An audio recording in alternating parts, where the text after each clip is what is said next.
For many, change is difficult. And when it's unpredicted, unexpected, it's even more challenging. But in every situation, we always try to do what we can to remedy the situation. If someone loses a job, they look for another one. They contact friends. If there's a family member that's sick, they daven, they learn, they try to get the best health care. But then there are situations when our hands are completely tied. There's nothing that we can do. Unfortunately, at those times, many stumble. In the Krakow Ghetto, there was a very strict curfew. No one was to be out late at night. And after many months of not learning at night, a group of young men decided they were going to meet on the 4th floor of a certain building to sit and learn. When the time came, they met one little candle, 20 boys, and they sat and they learned, risking their life hour after hour, but slowly nourishing, rejuvenating their souls. And after many hours, as they were nearing the end, they heard it. Screams, barks. The doors were slamming. The front door was opened. The Nazi guards have found them, and they were petrified.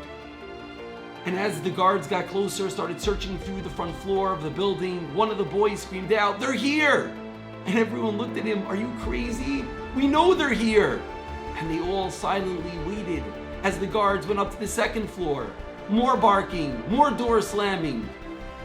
And then they went up to the 3rd floor. And the boys thought it was their end. And they all started silently saying Shema Yisrael. As it got louder, the guards got closer. But then, all of a sudden, they retreated. They didn't go up to the 4th floor. And after a few more minutes, when they were certain that the guards were no longer there, their lives were saved. They breathed a sigh of relief. And Yankel, the boy that was the leader of the group, got up and addressed the rest of the boys, and specifically the boy that screamed out and said, "You risked your life, you risked our lives." It's only faith that protects us at these moments. And when you screamed, you showed that you did not have faith. And that was the greatest risk to our life. When we walk into the Sukkot this year, there might be some sort of lockdown, but we're not in the Krakow Ghetto. There's no Nazi guards, but there's so much change. So many things that are unpredictable. We have to put our faith in Hashem and realize that when we scream out, when we show that we don't have faith, that's the most dangerous of things.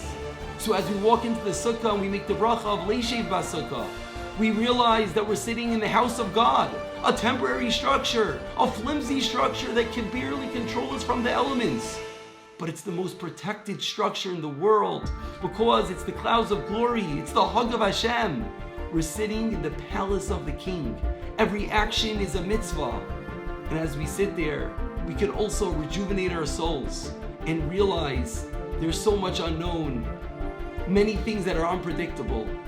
But if we put our faith in Hashem, if we allow the temporary structures to protect us, we could come of no harm.